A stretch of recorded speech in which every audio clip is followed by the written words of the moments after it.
Jody, you're good on that. Okay, so we got the agenda and declarations of conflict of interest, anyone? Approval of agenda additions or deletions. So we've got a page in front of each of you. So additions, 9A, engineers report, B is finance department request for decision, and C, we're adding waterfront selection of consultant, ratification by council. Anything else? Go ahead there, Deputy. Thank you, Your Worship. I'd like to add deposit on there. I think that has to do with the new bylaw or proposed bylaw change with the Oh, yes. Sewer Act and equipment. And there's a question about something at South Centennial School that a nonprofit organization is asked about when the Boys and Girls Club is ready. Minimum housing. And just a question to this, maybe the CAO. Okay. Yeah. And maybe I just put Lunenburg down there, but that might be a question just to Natalie when we get to that Yeah, no. that point. No, we won't ask that question. No. No, yeah, but, okay? We Sure. can talk about it if you want, if you really want somebody that goes to social media and, yeah, we're good. Okay, Lunenburg? Anything else? Go ahead. Your Worship, I have a confession to make. I missed the Heritage Advisory Committee meeting, and I also missed out on when we voted, or when the council voted on a heritage matter. I have reviewed it in the meantime with the coordinator, temporary coordinator, and I wish to indicate that at the next council meeting, I'll make a motion to have council reconsider its Okay. decision on that matter. So we'll just put H, notice of motion. H-I. Okay, anybody else? Good. Council, you want to turn your light up? I haven't had time to talk to you. I did mention it to Philip, but Turns the light up. This red one? Yeah. Good, okay. Thank you. Second by Don. All those in favor? Aye. Contrary? Motion carried. Presentations. Miss Doris. Welcome. Come on up. Certainly. The microphone's on, we're told, so just make sure you speak into it and Okay, good, welcome. thank you. Well, thank you for inviting me to come and speak to you about the Senior Safety Program. I think everyone has received a copy of the pamphlet that we have, and hopefully you had a chance to look at it, and certainly it may have given you a chance to think about certain things and maybe have questions after what I'm going to do is just basically go over some key things that I feel maybe would be of benefit to you to hear about the program.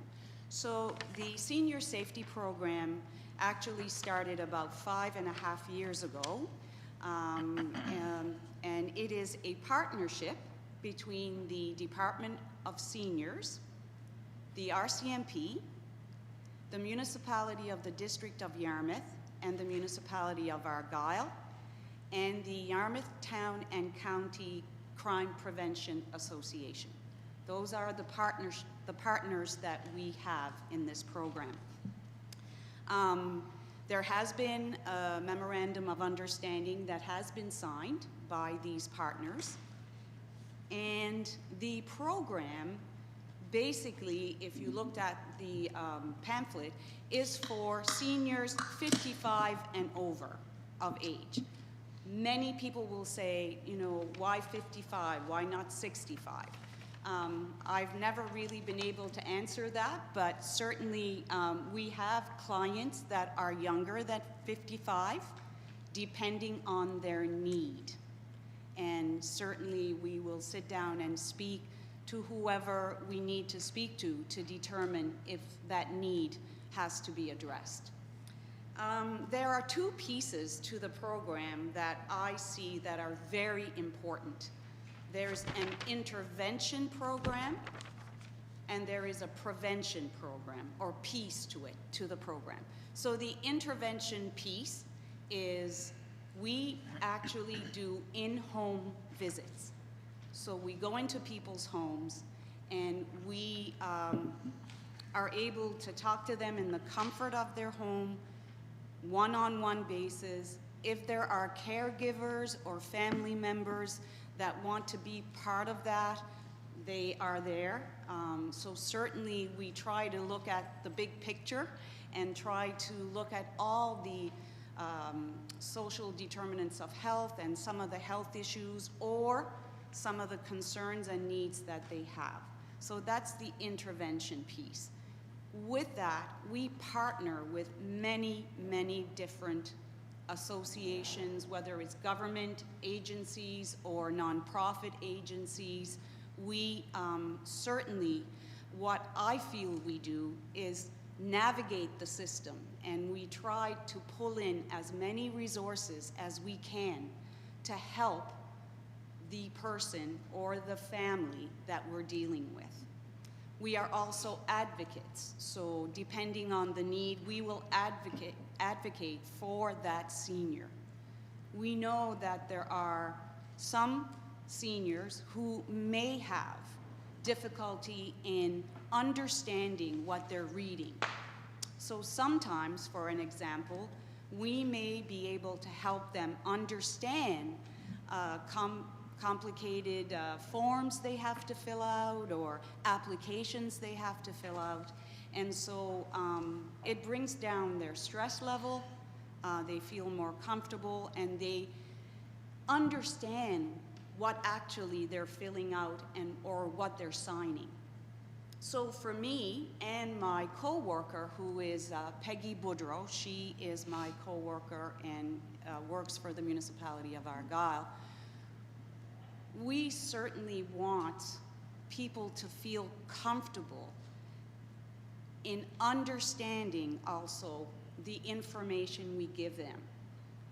For me and for her, it is very important that they, when they make a decision, it's an informed decision, and that they have received the right information so that they are able to make a good informed decision about their care or about issues, could be finances, but certainly we try to do that. So that's the intervention piece. The prevention piece is we do presentations, and we do presentations to many different groups, not only seniors groups. We have done presentations to frontline workers so that they understand what would be an appropriate referral, what is our role. Doing what I'm doing here today is, to me, a preventive type of work, because I'm educating people regarding the program. Our goal, if you looked at the pamphlet, says that we want to help seniors stay in their homes as long as possible in a safe and healthy way. And I do believe, from working with this program, that we have been able to do that. There are certain situations that are beyond our control, and for their safety and for the health of the person, they may not be able to live in their home any longer. We always strive for positive outcomes, and not only for the person that we are visiting, but for the caregiver and for the families. I am sure that you all are aware that when one person in the family needs help, whether it's because of health reasons or because of other issues, it affects everyone that lives in that home or that are loved ones of those people. We report to the Yarmouth Town and County Crime Prevention Board. We report to them. We send a report twice a year to the Department of Seniors. We report to the RCMP. And basically what it is not only quantitative data, so numbers, we give them qualitative data. So we try to make sure that they understand some of the different issues that we have to deal with. Some of the people that we do, or some of the groups that we work with, certainly continuing care and home care, mental health, the Yarmouth Hospital in general, of course the RCMP, and we try to involve as many people that need to understand how we can work as a team to get a positive and best outcome for the people we deal with.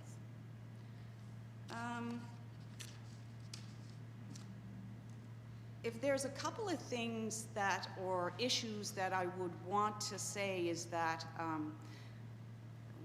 there are many, many people that we deal with that live alone, and they do not have supports that we would assume they would have. A lot of our seniors, their adult children have moved out west. They don't have a son or a daughter that they can just pick up the phone and say, can you come over and help me? So we are seeing a lot of seniors that are by themselves. So this program basically tries to involve as many partners as possible. Certainly Peggy and I are not experts in anything, and we always try to involve as many people as we can with the client's consent and work towards a positive outcome. Okay. Good, thank you. Okay. I think you say you're not an expert. I don't believe that. I don't believe that. I think you're great. You're great at what you do. It's a beautiful program. Here's where I'm going to go first. There's a Department of Seniors. So the question is, why would a municipal unit be paying for a provincial service? Sort of like schools, health care. As soon as you take it, it gets downloaded. So probably the reason we're asked to pay is because somebody said they would in the first place, and then it makes it easier for Certainly I can't speak for the municipality of Yeah. the District of Yarmouth. Yeah. You'd have to speak to them. no, but I mean yeah, go ahead. But I think they have seen a value They're- and a long-term, Yeah. maybe positive outcome Yeah. when we look at the determinants of health Yeah. and social determinants of And health. we see it too. Yeah, I mean, yes, I don't think yes. there's anybody at this table that doesn't see the value of it. The problem I have is that it's the whole paying for a service that the province should be providing. And as soon as you pay for it, as soon as somebody pays for it, there's an expectation for everybody else to do that as well. Yes. Does that make sense? Well- it's just hard to take it. Yes, the senior, because it should Department be- of Seniors do give us a grant. Okay. Every year. We have to apply for it every year. Yeah. But again, I can't speak for the municipal units and the other, certainly different municipal units that have come on board. Yeah. Because I do feel that the program has been going for quite some time, over probably 10, 15 years throughout the province. So, yeah. Yep. And don't mistake what I'm saying No, for. no. I understand the value. I Yes. really do. Yeah. Go ahead, Deputy. Thank you, Your Worship. Thank you, Doris. Just looking at the pamphlet, it says the Municipality District of Yarmouth and Municipality of Argyle. Do you guys run the program jointly, or you're separate entities, like Peggy does Argyle and you do the municipality? Yes, it's one program, but I am responsible for the municipality of the District of Yarmouth, and she is responsible for the municipality of Argyle. Now, having said that, if Peggy's on vacation or I'm on vacation, I will certainly help her out if there are issues that cannot wait till she comes back. I was just thinking about capacity, right? So if you're talking about, if you're not busy and Peggy has an overload, would you take some of that caseload or go into the municipality of Argyle?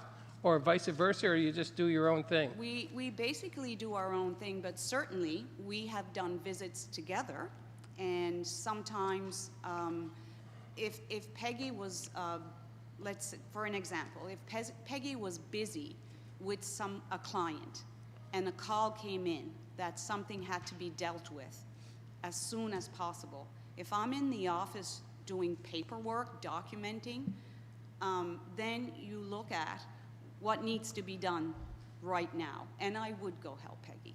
So we have done that. Do you think that you could see value in Doris, that we partner with the municipality of Argyle and the municipality of Yarmouth over 23 or 24, 25 or 26 or 27 or 8 entities, that we could do a joint senior safety program between the 3 municipalities, running it out of one office? I don't know. You would have to speak with the CAOs of those 2 municipalities to look at that bigger picture. I certainly don't know. At the ground level, at frontline, I feel that Peggy and I have worked very well together. There's never been, this is your job and this is my job, and we will not. We always work together in some manner to try to reach that best outcome. So I really am sorry, but I can't answer that question at that level. So do you know, and maybe do you know what the budget is for yourself, just for the senior safety officer in the municipality of Yarmouth? Do you know what it is, or you don't know? No, I don't. You'd have to ask the CAO. Yeah. Okay. Yep. Good. Any more questions? Your light's on. I'm sorry. You done? Okay. Go ahead, Councillor Wood. So the brochure says the programs associated with the Yarmouth Rural RCMP detachment. Does that mean it's not associated with the town detachment? That's right. But we have had Well, I some. asked a simple question, and it should be a simple answer. Does that mean it's not associated with the That's Yarmouth right. town No, it's detachment? not. Yeah. No. Because Why is that? Because we're not paying, or? That's we don't take part. yeah. What do you do when seniors, when you go into these situations and there's legal conflicts on the go? When there's legal conflicts, well, certainly, again, Like families fighting over what they're going to get from mom and dad and what they're not Okay. going to get, that kind of thing. What do you do? so what I would do, and I think what Peggy does, is that we try to find a resource, someone that can help these people make a decision. Again, I am not going to give anyone legal advice. I am not a lawyer, but I will try to find someone that can help them. So it could be resourcing the 211 system and finding out, are there lawyers that, that will help seniors for specific, issues. I may call the Nova Scotia Legal Information Line to try to get, who's available for these seniors. How often do you find that you're in some kind of legal conflict? Sometimes it'll be criminal law, sometimes there'll be abuse, sometimes there'll be elder abuse. Do you find yourself in those situations?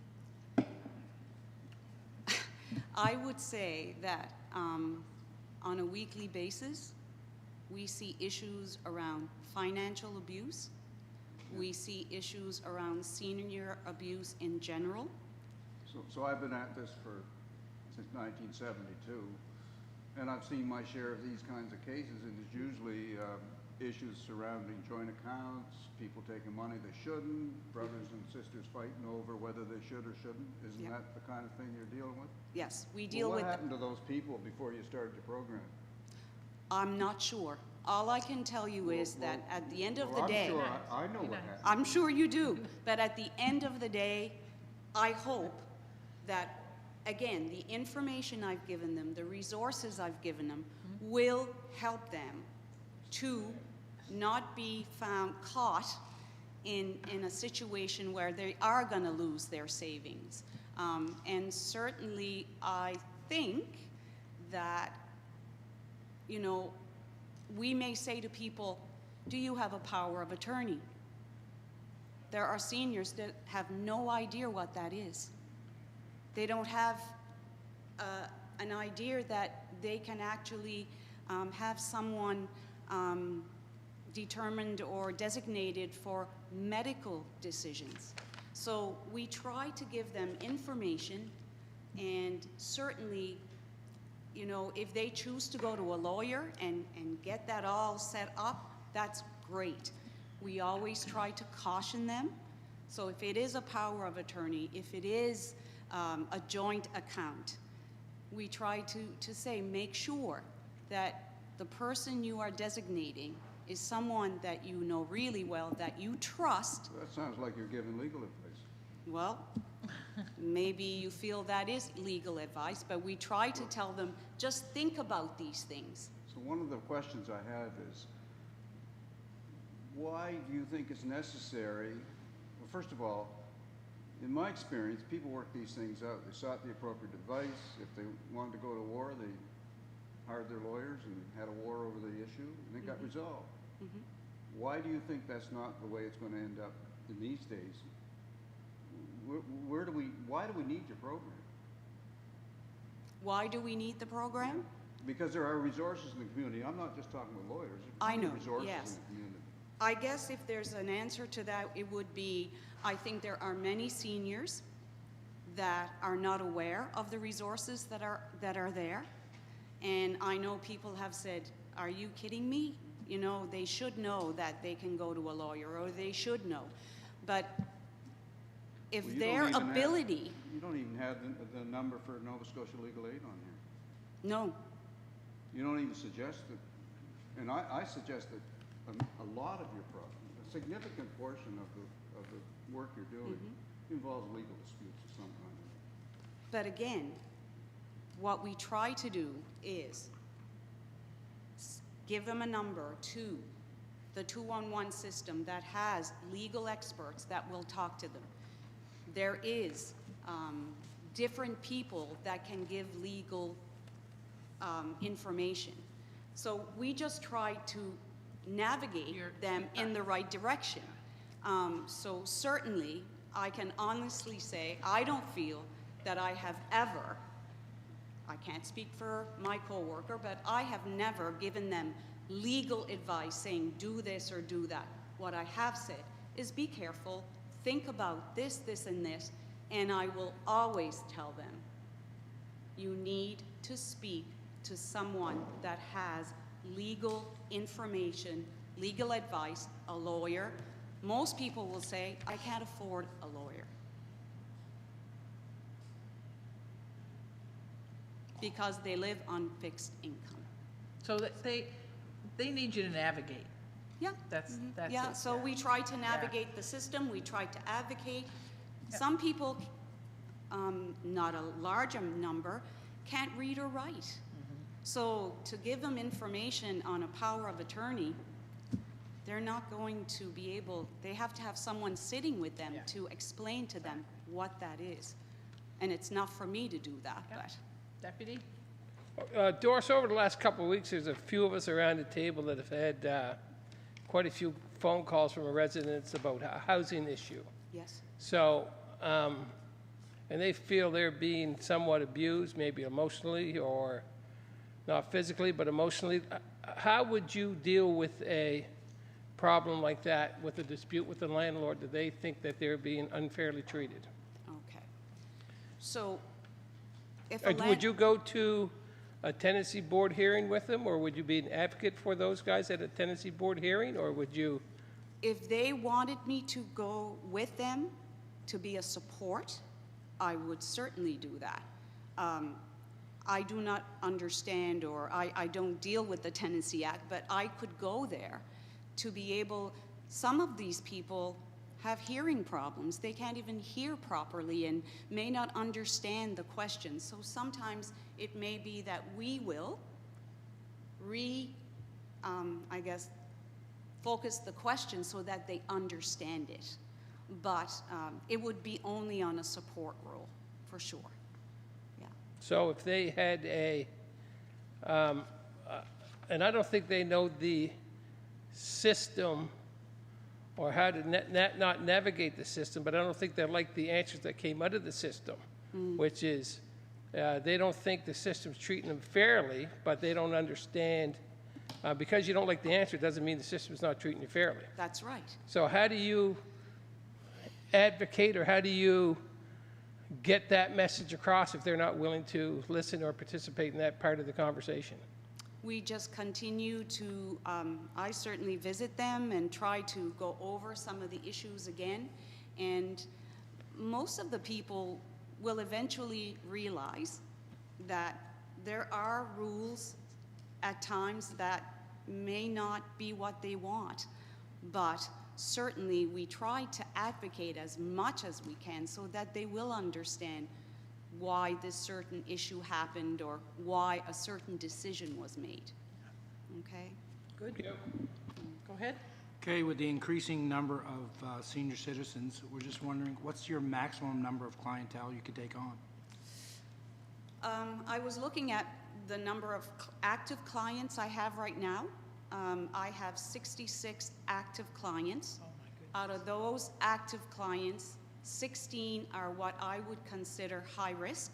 And high risk is anyone that lives alone, that has no or limited support, or may have, may be at risk for abuse. Go ahead. So you said 66, so is it 100? Is it 150? It still hasn't increased my number, so if we take on a project, we would have to know how many, probably got 50 in town.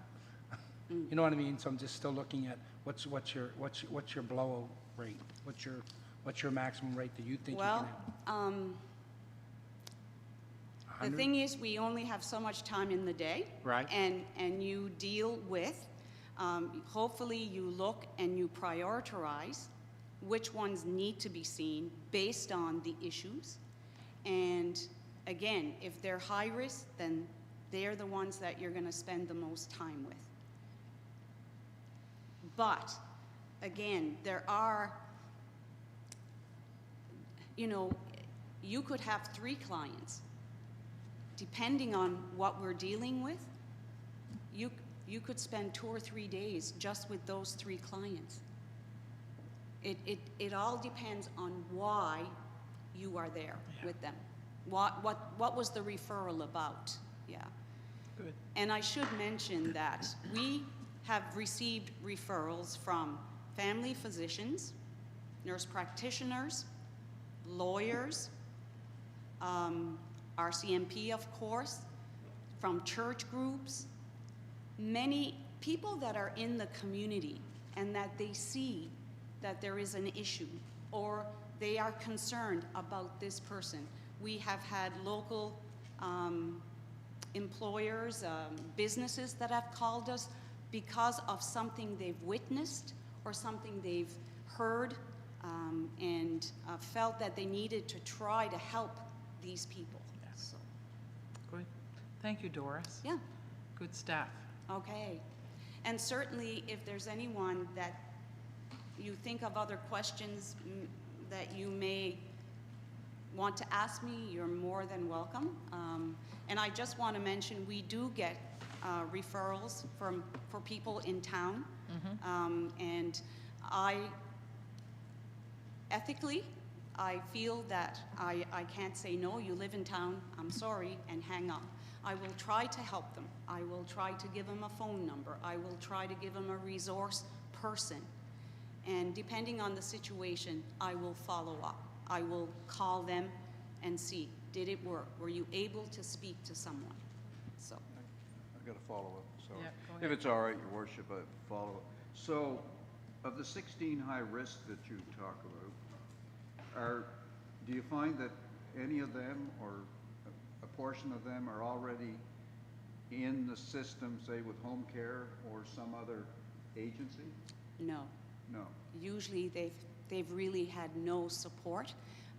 So you've had a referral from somebody, probably not the person themselves? Yes, that's right. And then Yeah. one of your jobs might be to refer them to home care if that was the kind of situation. It would be going to continuing care, which is kind of the one where you would make the referral. And then based on their needs, home care could be involved, VON could be involved. No, I see and- that, all right, so, Yeah. so you've raised another question, if I may. So when you talk about continuing care, you've got an 800 number in the brochure, is that now being answered in Halifax instead of up here at the Yarmouth Hospital? No, the number that's there is in Yarmouth.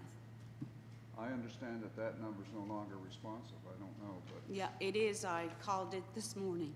and it worked? Yep. And so did they do an intake of any kind, or? Yes. They Yeah. did? What happens is, of course, sometimes you will call, and if they are very busy, if all the lines are busy, there is a recording that comes on, and they will say they prioritize the calls, and so they will call back as soon as All right, thank you. possible. You've answered a question that cropped up on another Yeah. situation. So when I called this morning, it has to do with Mr. something Jenkins- fairly Mr. Jenkins serious, did- so, yeah, yes. Okay. Good, All right? okay. Thank you, Doris, You're very welcome. much for coming in. Okay. RCMP and ATVs. Welcome, Staff Sergeant.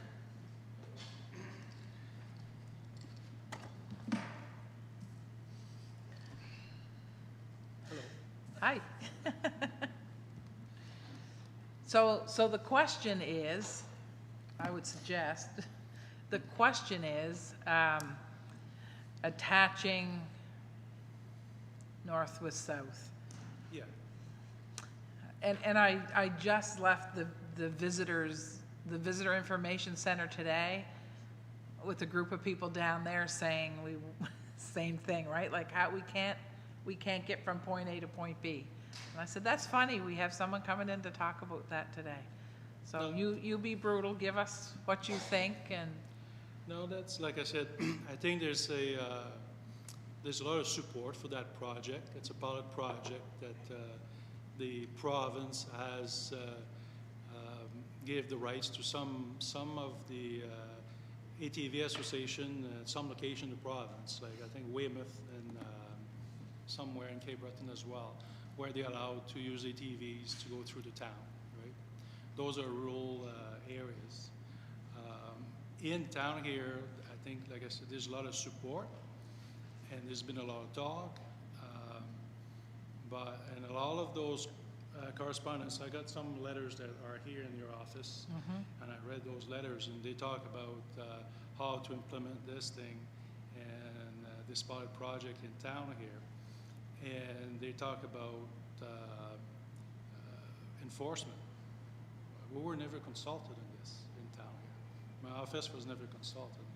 We have a lot of concern about this. Basically, the ATV Association members, my office, we had discussion. We have no concern about those individuals, those members. We know their machines are in orders, they're registered, they're insured, and we're sure they're going to drive on Water Street, and they'll follow the rules and so on.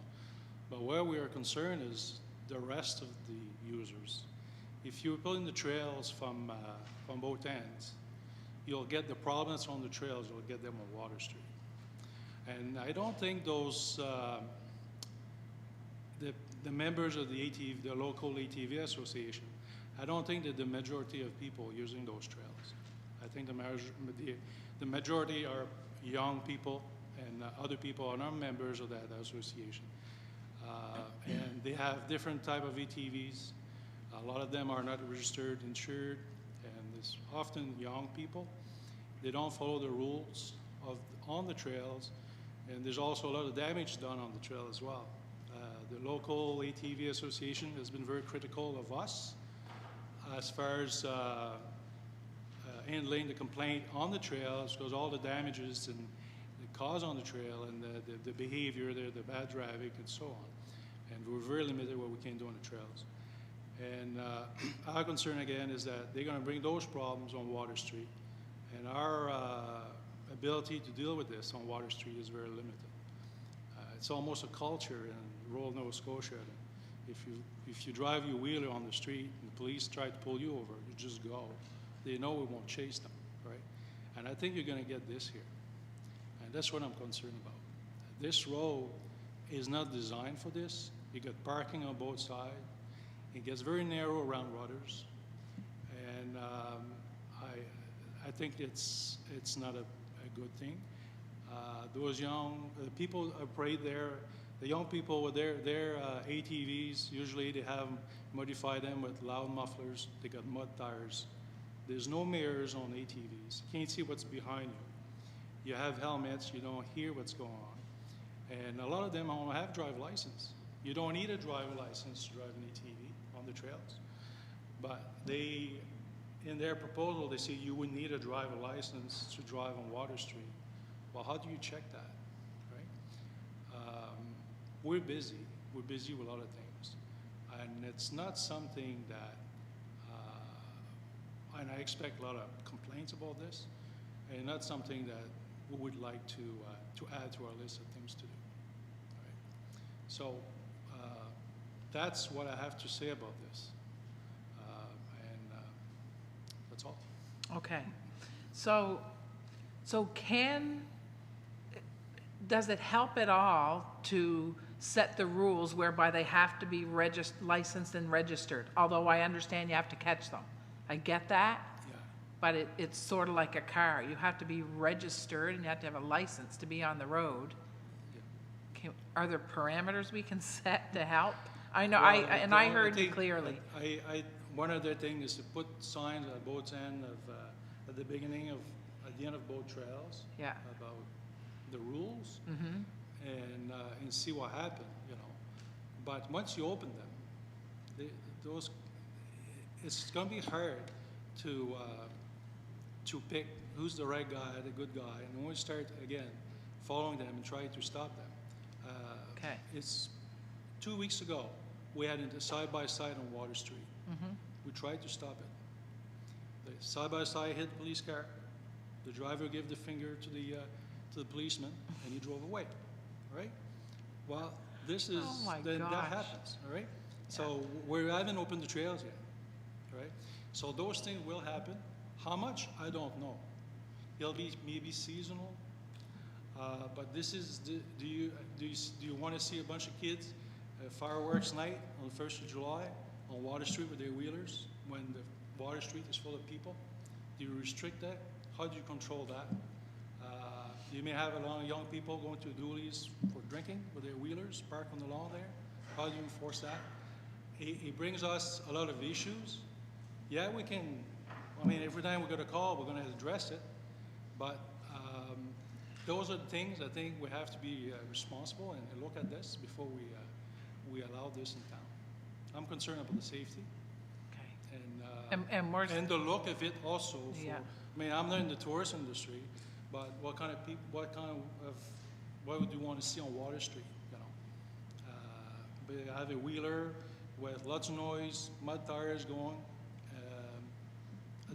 For me, it doesn't look very good. So this is my concern. Okay. Questions for the Staff Sergeant?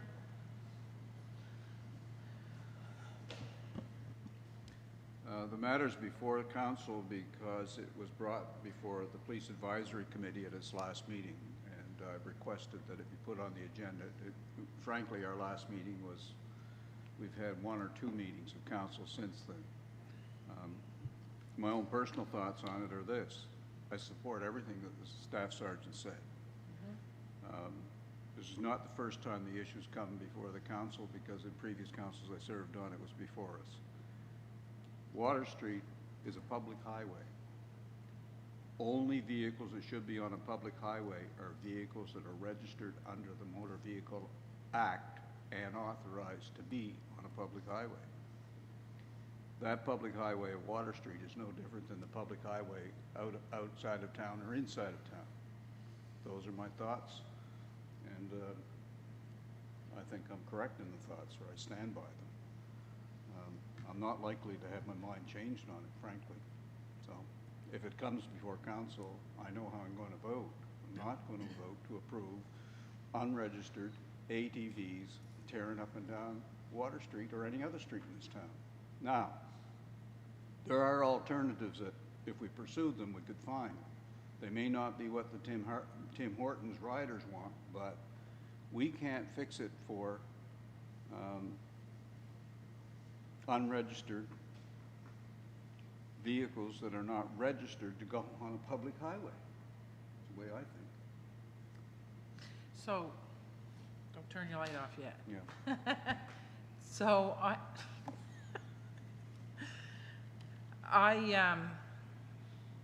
don't know if we're after the Tim Hortons folks. I know what you mean, the folks that come in the trail and want to go to Tim's and things like that. We're missing a really huge tourism industry. We're missing it. And I know there's a group of people from here in Newfoundland right now because that's what they do. And they keep saying they want to do it here, but they can't because we can't connect them.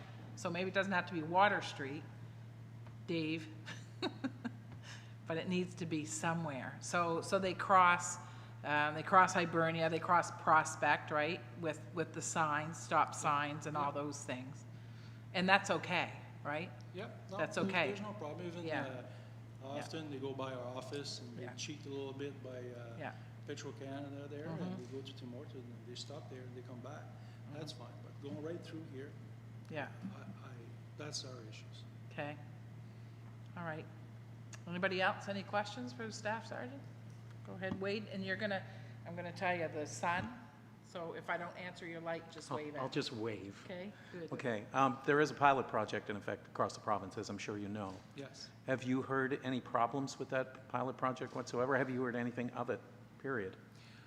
I did not hear how it's working, but I heard it, I know the area, though it's more rural than. Yes, it is. And this is where, for me, the difference is. I haven't heard anything negative about Weymouth or Bedeck or those places, but I've been at those places. I know it's more rural and there's a dirt shoulder and things like that, and it's not like this setup here. Here I view this more like an urban center, and it's industrial. We got 18-wheelers loading fish, unloading fish plant backing up. We have restoration, bars. We got fishing wharves, and it's busy, and it's just different setup. Do you think there's a way around this problem in being able to link those two trails, one on one end, one on the other, in another way? What I would suggest, perhaps, is maybe you meet with me, the association, to work on maybe some options and discuss this. I'm not sure. For me, without proper infrastructure on Water Street, I don't think it's a good idea, unless we escort program, maybe once a day, in the weekend, we'll have a place where they can use it under escort or some kind of special event or things like that. I don't have a lot of resources to do that, but at least sit down and look at things. Like I said, they never spoke with us about that. Mm-hmm. So, and there's other place in town where you could go around and things like that. But I'm not saying it's impossible, but at least talk about it. All right. Absolutely, I'm available for that. I do believe that there's personally, and this is me standing on a soapbox, I apologize. For me, I do believe, because I have a lot of friends, I'm not a four-wheeler driver whatsoever, Me don't either. own one, never had one. I wish I did. But I know that there are plenty, and granted, I mean, there's always plenty of trouble. There's, bad apples in everything. But the actual association, they're a pretty responsible group, and I know a few of them fairly well, and I know that they were excited about the thought of having this happen. And I was excited of it just for the simple fact that it is a huge tourist boom. It really is. And I know that that shouldn't come before public safety by any means, but I would like to see some kind of a way we could work our way through this. Yeah, but Unsafe is unsafe. I have no the thing is, problem if with you that. open the door, you gotta let everybody in. Yeah. Right? My son's four-wheeler, he's legal. It's plated, it's got insurance on it. Mm-hmm. It's faster than a police car, and it's louder than an F-18, all right? It's a little You scary. don't want him on Water Street, but Mhm. it's legal, Yep. all right? So that's what I'm saying, all his buddies have the same machine, Mm-hmm. right? So of course they're gonna come on Water Street, right? He's not happy I'm saying this today. But I don't think, for me, there's a couple of things. There's the safety, I don't think you want this on Water Street. Mhm. So that's why I'm here to Okay. say this today. Thank you. Good? Counselor McLeod? Oh, wait a minute now. CAO first, and then Jim. I just wanted to offer that, you know, there have been alternatives suggested to the association over the years. I think Dave Ernst, our engineer and traffic authority, had mapped out a possibility that was not unreasonable, would have allowed these vehicles to connect from one trail to the other, but certainly it wasn't on Water Street. And I don't know if they've taken any steps to try and make that happen. It wouldn't have come through the heart of town, that's for sure. It would have or wouldn't? Would not have. No. Dave, do you recall what you had suggested in terms of route? Was from the Hebrew Industrial Park. They can cross up through there onto the 101 right away, come down the highway on the ditch. If they have a means of getting onto the highway through the red pass, which would involve investment. If they could get that funded, they would eventually make the way over to the through the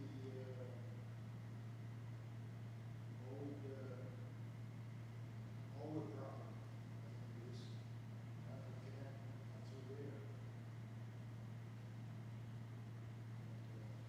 The old, small gate railroad? Yeah, small gate railroad, through there. Okay, so,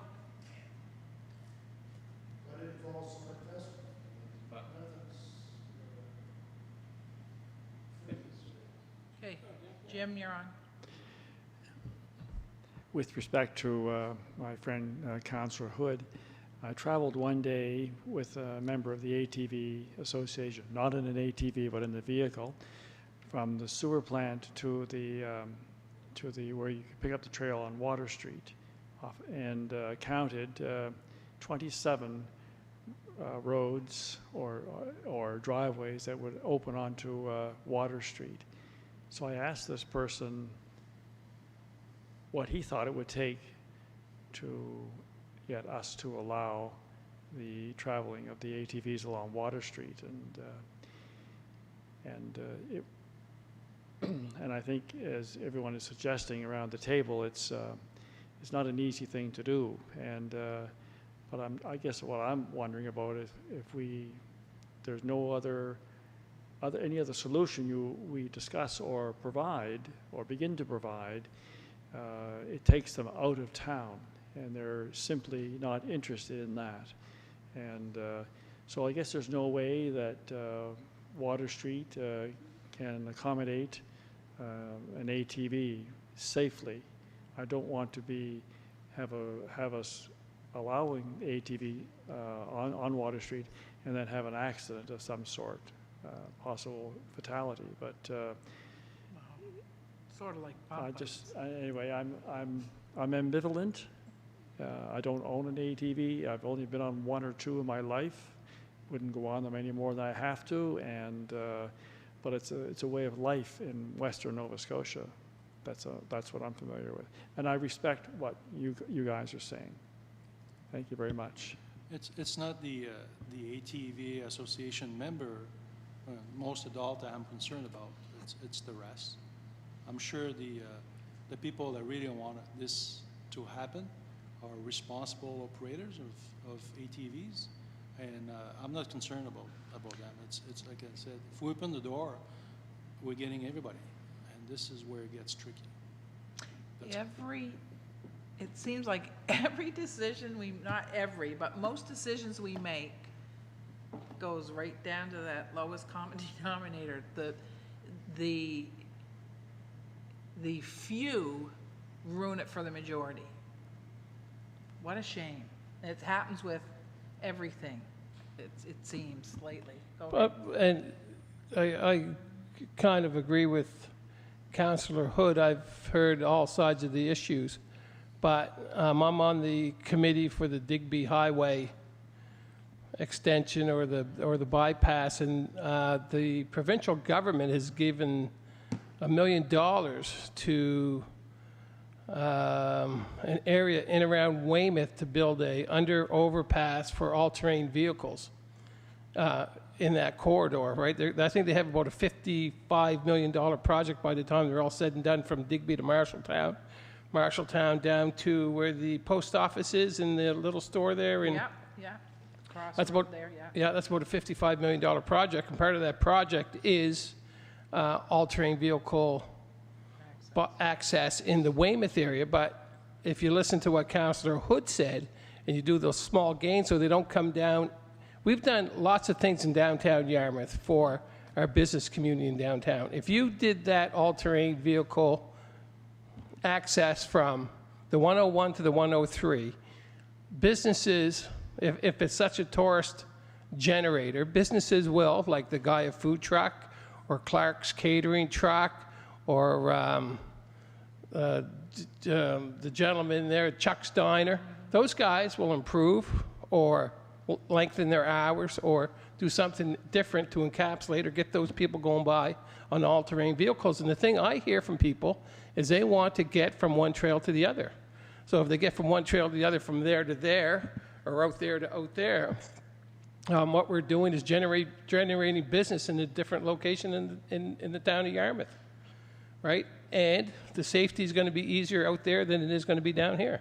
Yeah, I don't care where it is in the town, as long as it's in the town. I think we had maybe next time we have a talk with our MLA or our minister here in the town of Yarmouth, maybe that might be talking with what the staff sergeant said. It's talking with the all-terrain vehicle group here.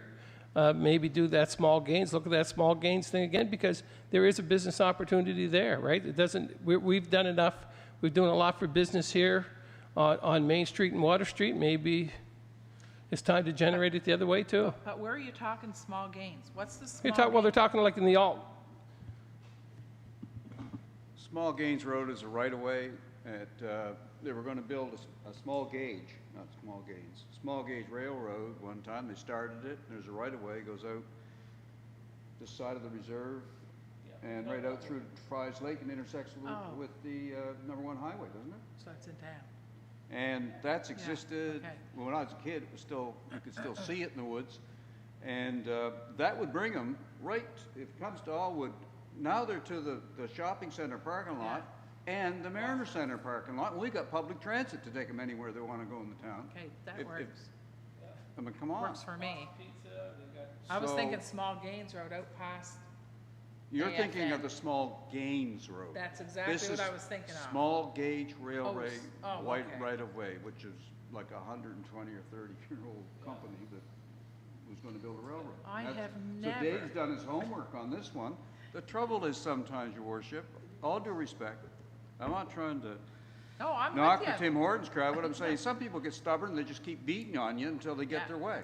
So having said that, I think what we're doing here, what we're doing is trying to figure out is Water Street yes or no? And by the sounds of it, it's no, right? So you can't move forward until you kind of cross them off, right? So you're right, and you do, it just keeps coming back because I want to be in the heart of the town, but you can't be. So there, we're good. I'm glad that road is where it is. I was in a different spot.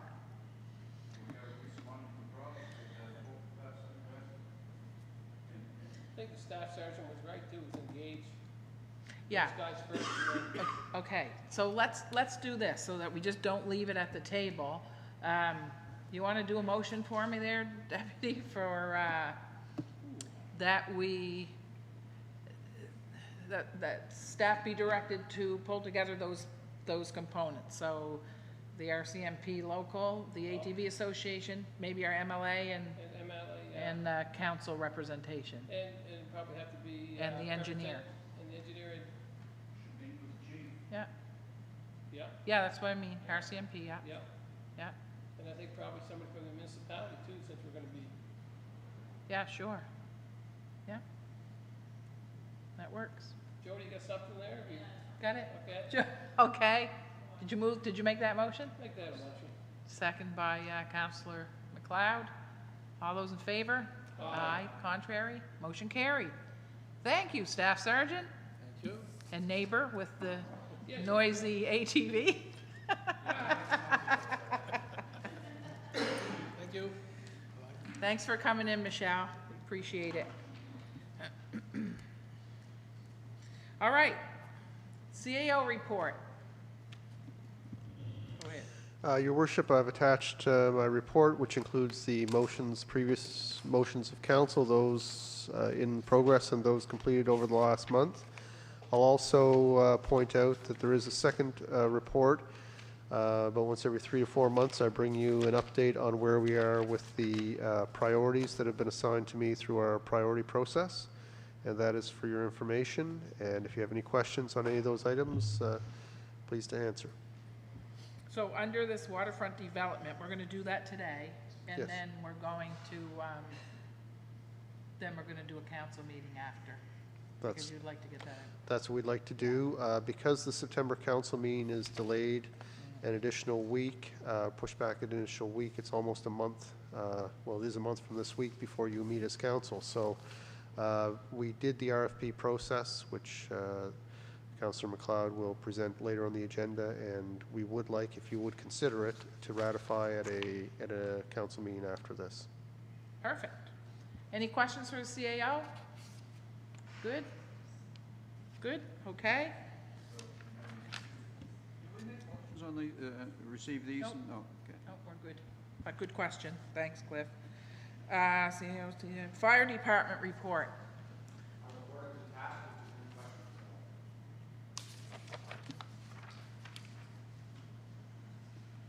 So, did you, oh, I'm sorry.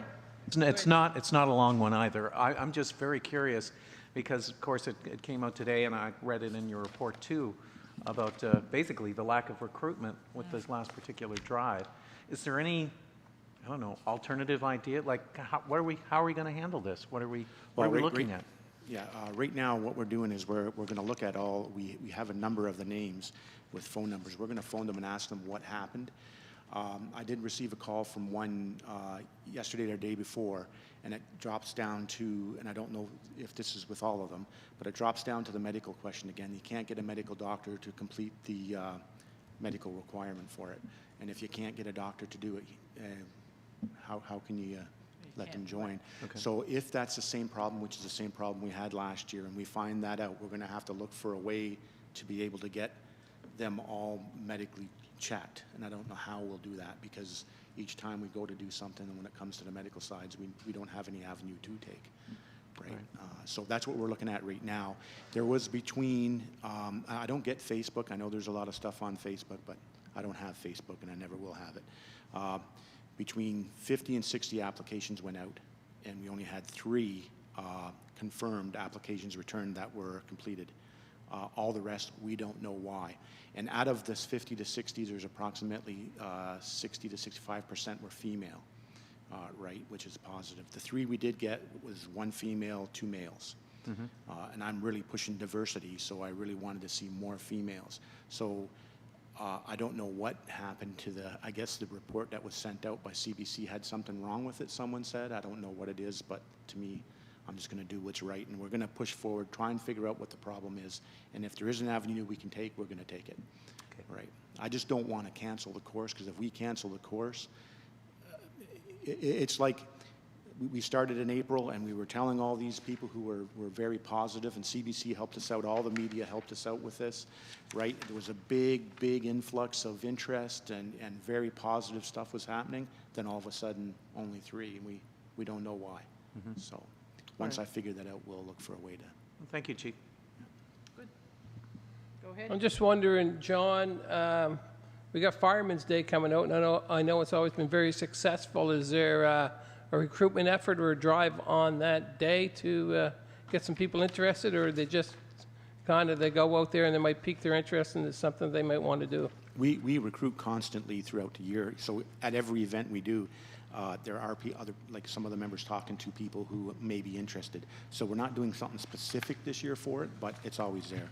A lot of our members, when a new person comes into town or something, they'll speak with them, hey, how do you feel like being a firefighter, and so on, right?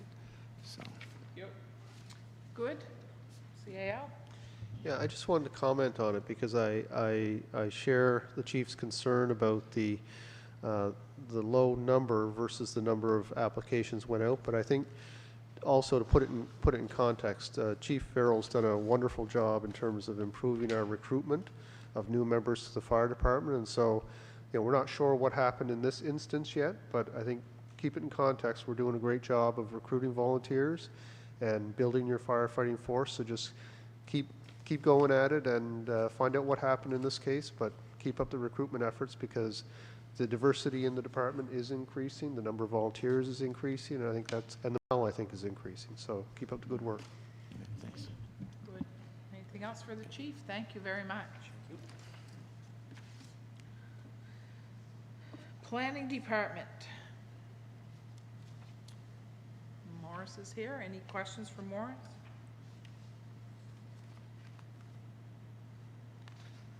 We're busy. That's good. Yeah, is it busy enough? Is it busy enough?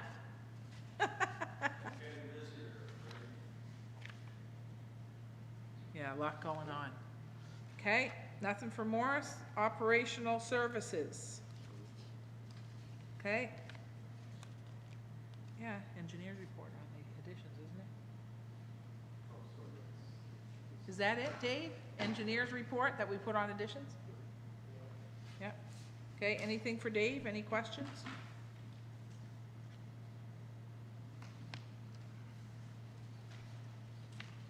Okay, finance, Jerry's not here. Recreation. How you doing, Frank?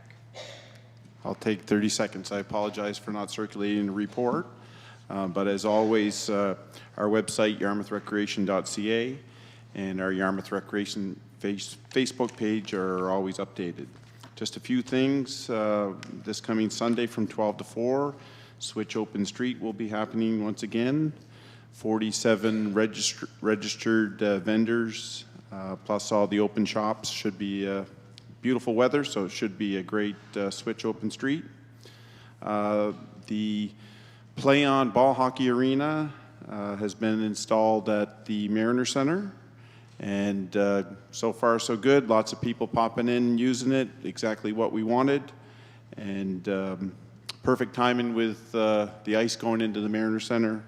The hockey school is using the ball hockey arena for some of their dryland training. So lifeguards at Milo finish on Labor Day, September 4th, and the next Yarmouth Recreation meeting is on Wednesday, September 6th. Anything for Frank?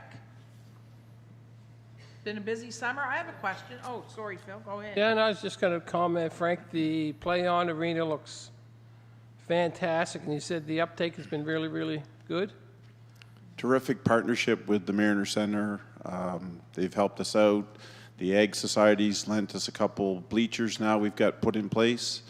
The only thing I'm on the hunt for right now is a waste sorting bin to put there, and Borchard Concrete and Kent Building Supplies donated some old broken patio stones and for weights to weight down the some of the cleats. So it's been a great community project. Excellent. Good. Councilor Hood? Frank, this is I got a sore point question. Centerstown Schoolyard has 4 basketball courts, and I've driven by them for 15 years and said, can't we get off our ass and put some new backboards on them? They're rusted out, there's holes in them, and there's kids playing on those courts, and it's ridiculous. And I know it's been a pass-the-buck thing from the school board to the recreation department. It's gone on for years. Why couldn't we just step up and go do it? Because it's Really, another one of I those mean, we build all download these new things. things, and we're leaving, and kids are, and a lot more, that's being used by kids. Yeah. No, a good point. And you're right, it has been, I mean, just replace Put the up- damn backboards. Can I make a suggestion? How about we just send a letter to, I know you're not gonna like this, but I am so tired of any time something goes wrong, we have to pay for it because the province doesn't do. Can we send a letter to the school board and tell them to fix them? I think it's a waste of time, your worship, all due respect. It's I'm just dangerous. saying, why don't we do it? And send them the bill and sue them. There, I like that one. just one comment, because it has been, I have had talks with Todd Muse, our Parks Director.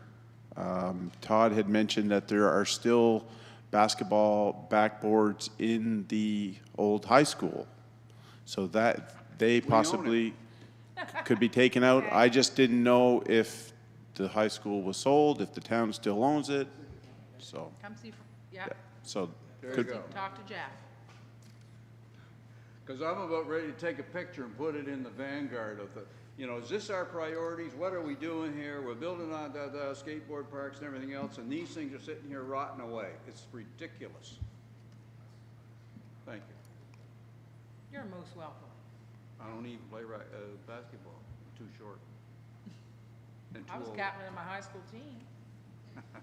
I'm short. Yeah. Of course, I had Sue Berry as my captain. She was tall. We were good. Okay. Bottom line is Frank's gonna talk to Jeff. And Cliff's gonna take a better picture than he would today. Yeah, Cliff with the ball, okay? Submission to town, yeah, okay, good. Economic development. Welcome, Natalie. Thank you. By the looks of this report, you haven't been doing anything. It's been a slow month, actually. I think, yeah, this would be enough for 3 people. So- If there are any questions? So where are we on the, I know this is a standard question, but the facade program, I've got the numbers here in front of me, I read them this morning. Are we good for money? We don't want to spend? We are down to the last $5,000 of the budget, and we have, there are 2 locations that I'm diligently working on that would have to go into next year's budget. So we've basically allocated all of the funds that you've provided us, less around $5,000.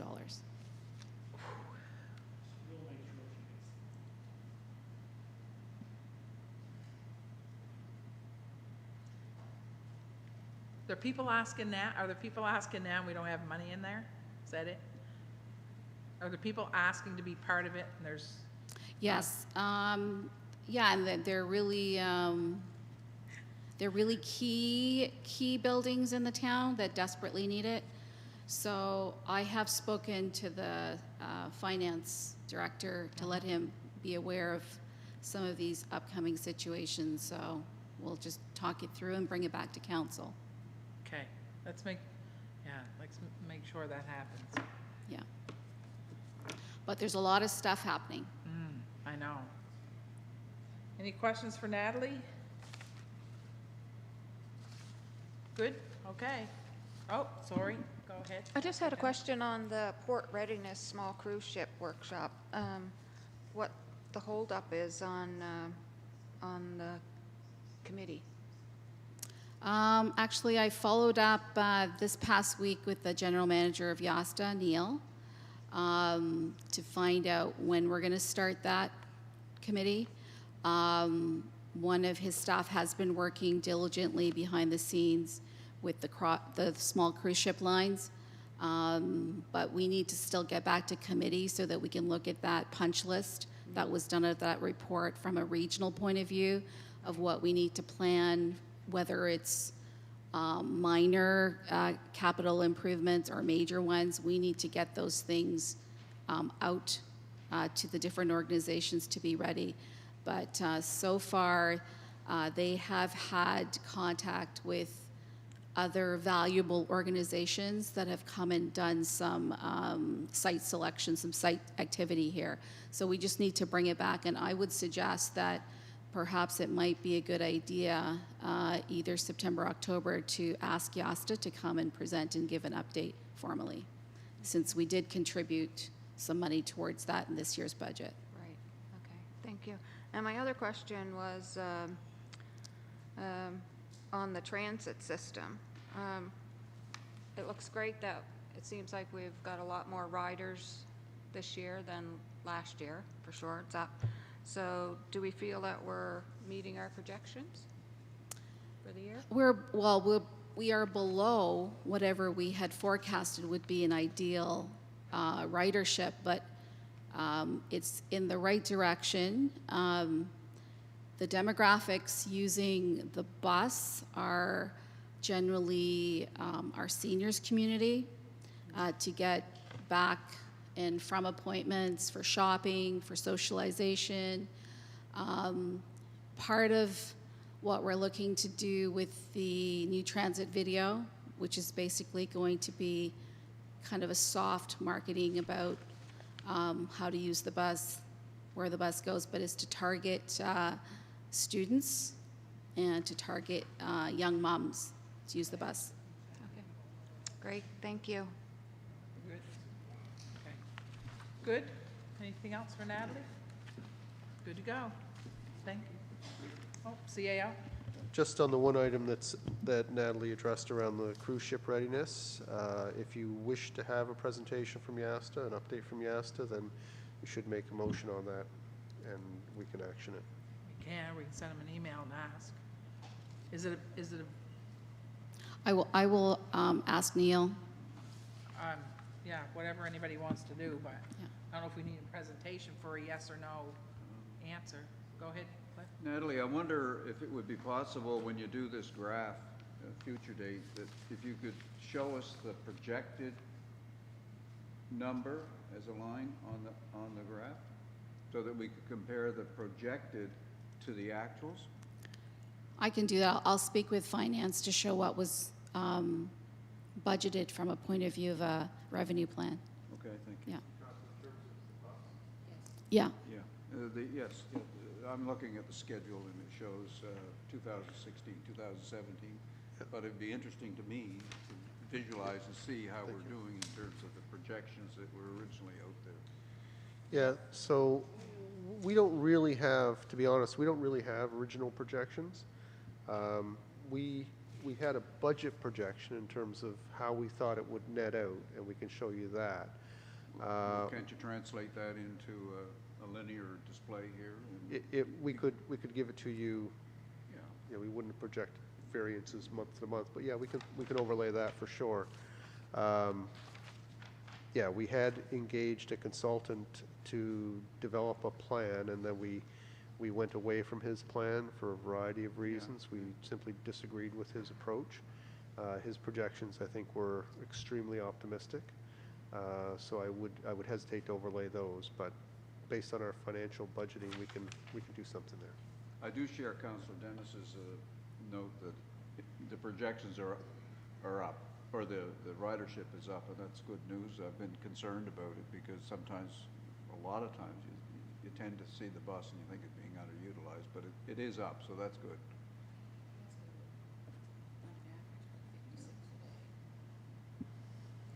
Good. Thank you. Thanks, Natalie. You're welcome. Okay, business submission Town of Yarmouth Public Participation Strategy for council review and adoption. You meant to take that off? Okay, so that's not on there. Okay. Okay, request from Four Corners.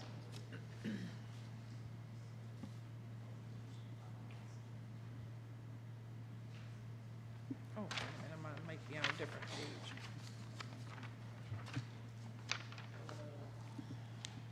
Go ahead, CAL. Thanks, Frank. Your Worship, this is a fairly simple request, but I have to confess I've not visited the site to see where they've placed the stake.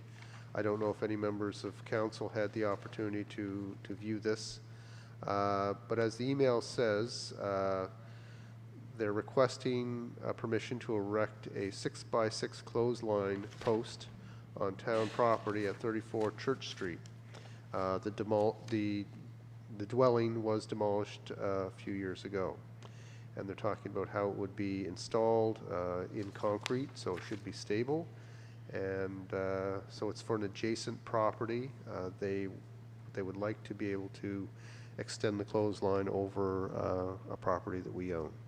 And again, I haven't visited the site, so I can't speak to the actual impact of that. Go ahead, Councillor.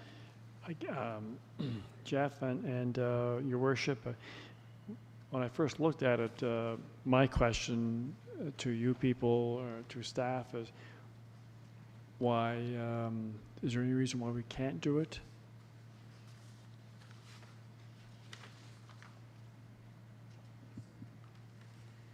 No, you can do it. There's no question you can do it. I know, but it would just- be, so if you were going to do it, you just want to set out an arrangement, an agreement with them that on the terms and conditions that we could remove it if we sold the property, that it wouldn't be a deeded easement or anything like that. It would simply be a permission to use the property for, with some notice clause that we could give notice to remove it at some future date. That's what I was wondering about, you know, if we can do something, but I don't want them to think that it's theirs forever, that piece of the property. So, What you do is you get the solicitor to draft up a license or whatever, an easement or a license, and have it specify that it can be removed at our option. The only other thing, Dave, I think, if they're putting a 6x6 in, 3 feet not enough, is it? If they're putting a 6x6 in, I'd dig it down 4 feet. 3 feet won't work. I know darn well. I'll build enough of them.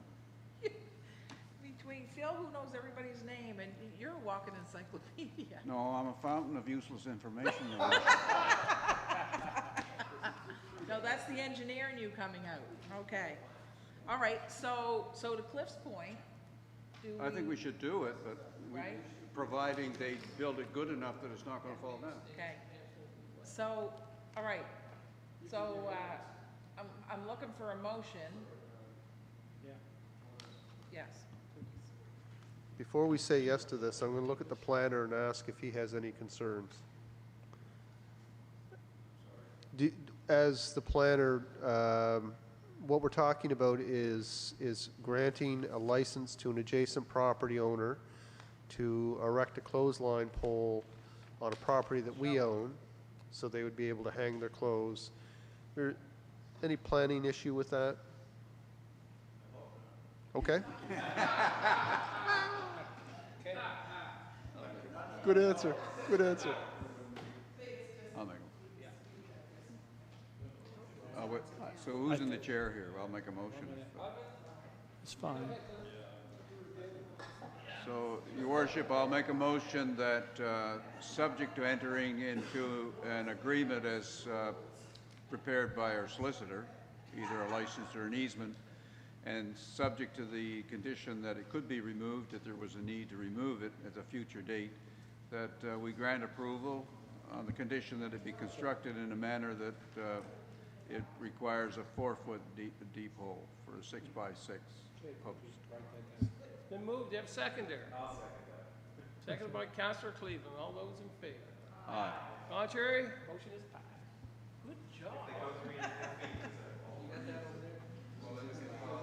No, it doesn't have to be, it doesn't have to be all that. Just has to be appropriate.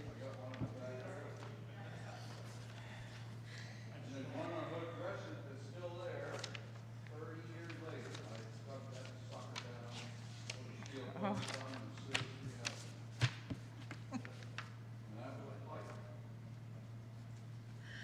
Oh, Cliff, you gotta love it. So we've got, for action, correspondence, letter of invitation to YMCA partners. Oh, I just sent Phil a note. Good, okay. So the question is to send somebody from council to that meeting. And you good, Councillor McLeod? Yeah, and if anybody else wants to go, I'm sure they can. I think we're both out of town, both out of province, out of country. 14th. No, Jim's gonna be out of province too. Oh, you're out of province too. Okay. Oh, committee appointments. Okay, hold it. They're looking for committee appointments. Whew, that's a different ballgame.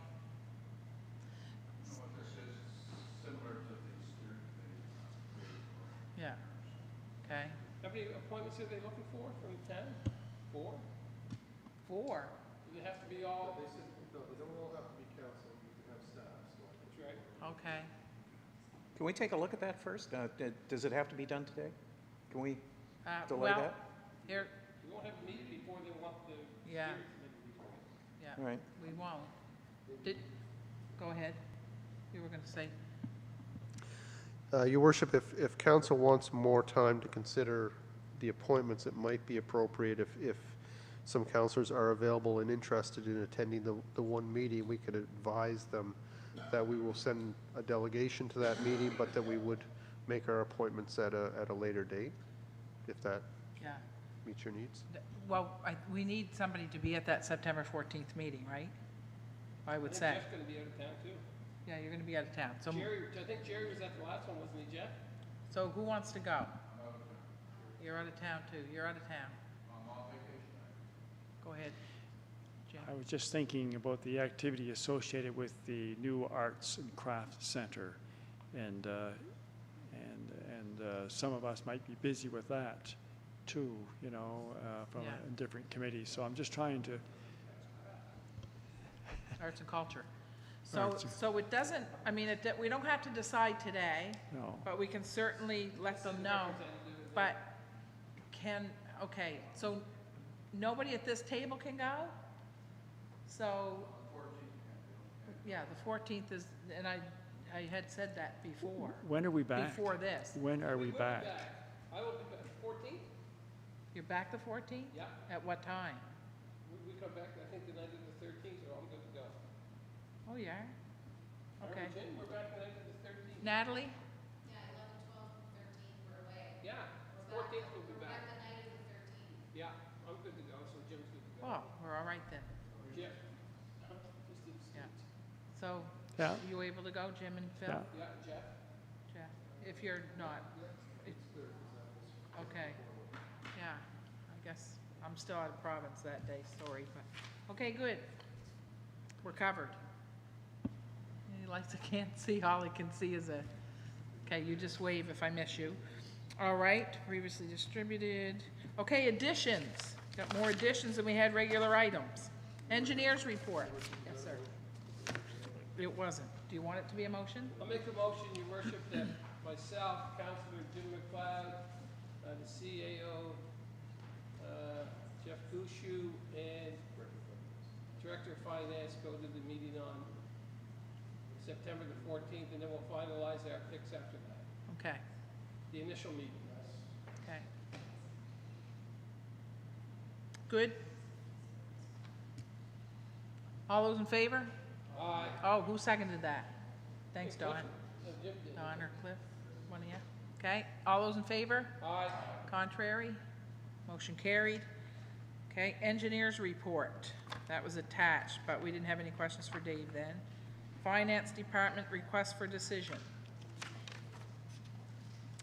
CAO? Your worship, this is a little bit of a technical matter with regard to how we structured the budget. So the biggest part of it is around the Domtex demolition project, but there is a piece of it that's also related to Mariner Center. So what we did when we did our budget, there were capital expenditures, the demolition and a project at Mariner Center, that we allocated out of our capital budget. So and that's fine. The issue comes in when we actually go about dispersing those funds and reporting on it in our statement of estimates and financial return to the province. Because neither of those entities are the town, they're arm's length entities. They aren't technically capital expenditures on our part. So they would be recorded in our financial statements as basically a grant to the organization or an operating expense. And so Jerry would ask that instead of having those funds set up to transfer to the capital fund, that they remain as a line item in the operating fund, so that what we intend to do actually matches the budget or the technical budget. So the implication of not doing it that way is that to the province it would appear that we never intended to give Mariner Center the money or the Industrial Commission the money, that we intended to put it into our capital fund for our own use. And so when they look at our financial statement, they would say, well, you didn't plan to give that money away, and you did, so you obviously were way off on your budget projections. So this change would have our budget structure mirror what our intention was. Good? Go ahead. Sorry, Cliff, hold on. Go ahead, Jim, you're first. Keep your light on there, though. The $1 million that we've set aside for the demolition, I wonder if that's going to be enough at a certain point in time. That's one question. And does it get transferred all at once? Just as a monthly bill? And the other item is, what does, and in details under key concept / issue defined, what does per PSAB? Maybe I should ask Jerry that question. Okay, so Public Sector Accounting Board establishes the standards for how we report our financial statements, how they appear. Okay.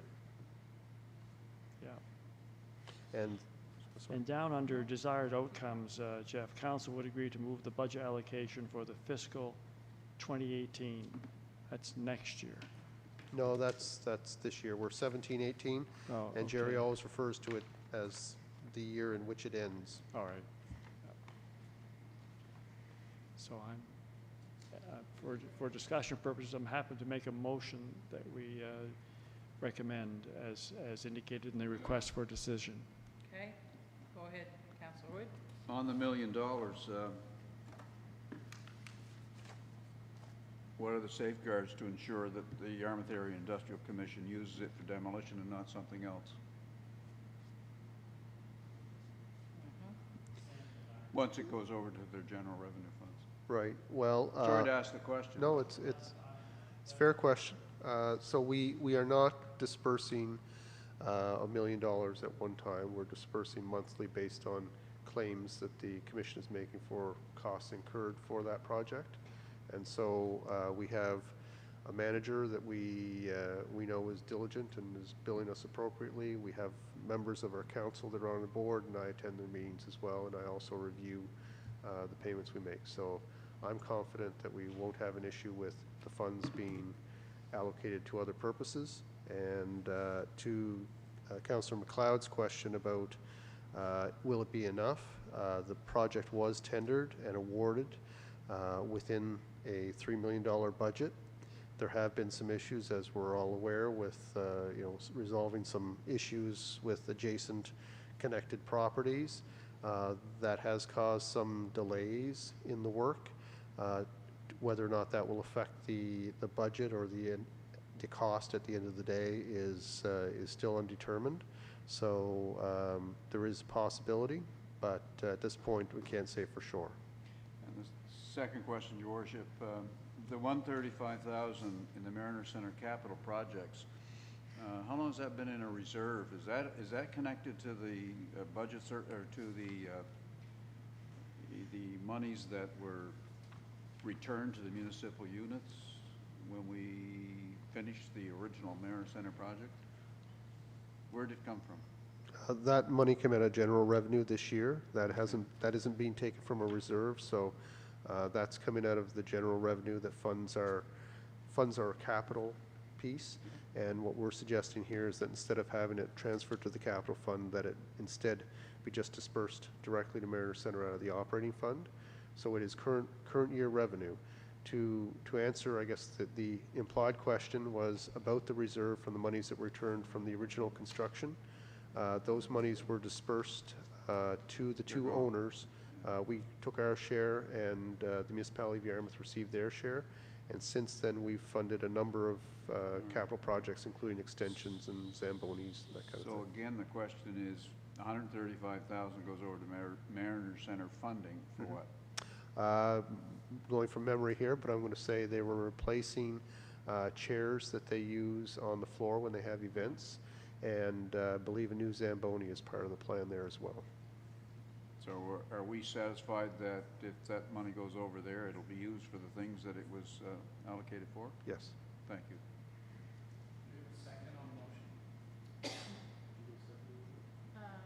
No. Oh, sorry Okay, about that. good, Don. All right. Any further discussion? Question's been called. All those in favor? Aye. Contrary? Motion carried.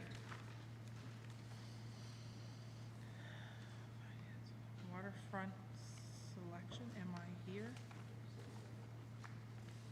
I'm on waterfront selection? Oh, yes. Waterfront selection consultant, council to ratify. Go ahead, CAO, or Jim? Go ahead. You, fellow councilors and mayor, you have a request for decision generated by our planner in the audience, Morris Lloyd. And I can read it if you wish, and then I'll make a motion that we accept it. But so it's recommended that the council adopt the proposal submitted by WSP Canada Group Limited with a fixed fee of $49,016, including the consultant's expenses, excluding HST. The approved budget for the project is $50,000, excluding HST. So, so the background, in early June, the town issued an RFP from consultants to work with the community in preparation of a waterfront development action plan. 5 excellent proposals were received before the closing date on August the 2nd. The proposals were independently reviewed and ranked by a review committee of 4 people, Councillor McLeod, Jeff Gushu, and Natalie Smith, and of course Morris Lloyd, our planning advisor. The committee then met as a group this morning, as a matter of fact, and held a full discussion on the pros and cons of each proposal as to who best met the requirements of the RFP and the needs of our community.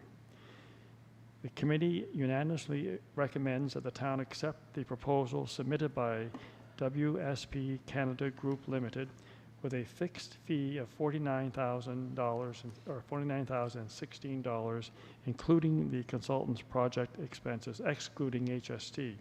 And again, the approved budget was $50,000. Good? Here are the reports. Awesome. And just Morris can have a moment if he wishes, but it was a real challenge. And I think I've read them all probably 3.5 or 4 times, and over a period of 2 weeks, and not really, I don't know how good I am at this, but they were really good, and it was hard to choose. We had 2 at the very end, and I almost said we should flip a coin, but we didn't. We thought better of that, and spent another hour talking about it. But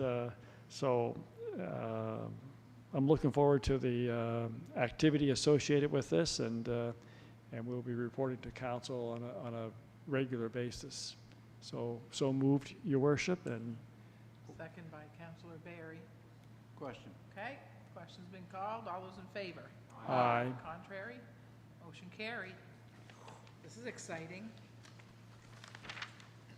Deposit. Deputy.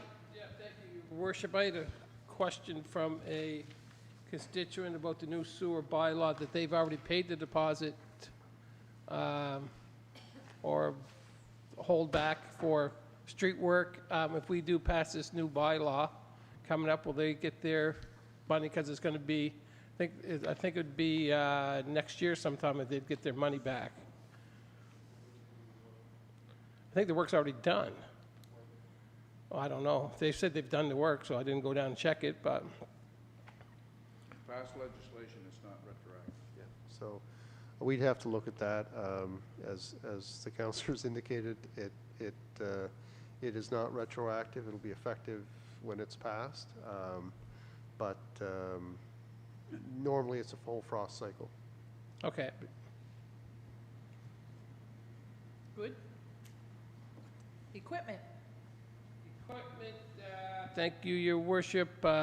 As we talked about earlier, with the backboards in the high school, I think there's a nonprofit group that's interested in a piece of equipment at South Centennial School. I know it's still being used by the Boys and Girls Club, and I don't know when they will be going back to their premises, but what's the process for those guys to apply or ask for or buy at a nominal fee a piece of equipment that is left over at South Centennial School?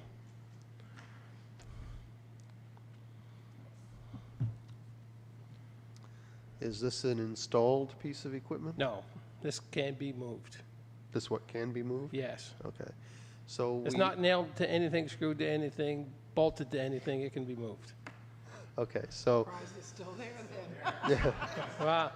I want to check on it. I think I told the person, after they were done, if it's still there, I think there could be some options there. Yeah, so typically what we do when we have equipment or supplies, vehicles, whatever, that are surplus to our needs, we do have within our procurement policy a process for disposition, and that is at my discretion at the time, and typically things don't have a high value when we dispose of them. Sometimes we use Kijiji for things. So if I get a letter from the organization requesting the piece of equipment, if it's still there, then that should suffice? That would start. Okay. That would start the process. You know, I always hesitate, council, to dispose of objects exclusively to one party without council's direction to do so. So if it were up to me,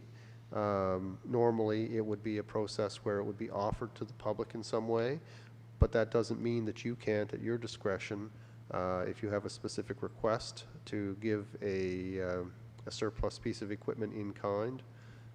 Yeah. So Thank you. a letter would start the process. Okay, thank you.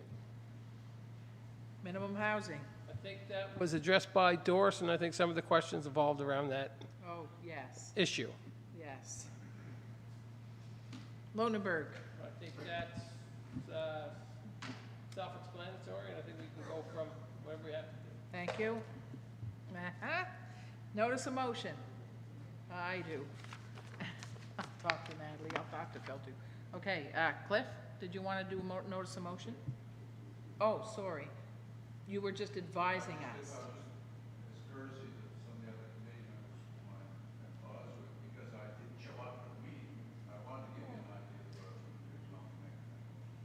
Okay. All right. Additions, anything in camera?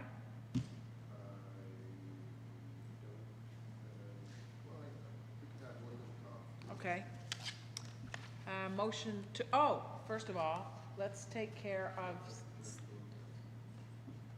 okay, motion to adjourn. And I'm now calling a council meeting. So call the meeting to order. Record of attendance, Jody has that.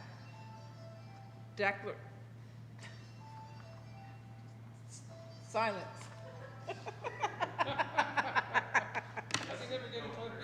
Oh, my goodness. No, you go ahead. We're going to discuss heritage stuff while you're gone. Cliff, we're going to talk heritage stuff while you're gone. Oh, my goodness, he's funny. Okay, you have to tease. If you can't have fun, you shouldn't be here. Okay, so declarations of conflict of interest and approval of the agenda. And the only thing on the agenda is the waterfront consultant selection. So I'm looking for a motion to ratify that so that we can go ahead and get that started. Okay, moved by Councillor McLeod, second by Councillor Barry. Any discussion, anyone? Question, Your Worship. Question's been called. All those in favor? Aye. Contrary? Motion carried. Motion to go in camera, Your Worship. Motion to go in camera. Everybody good?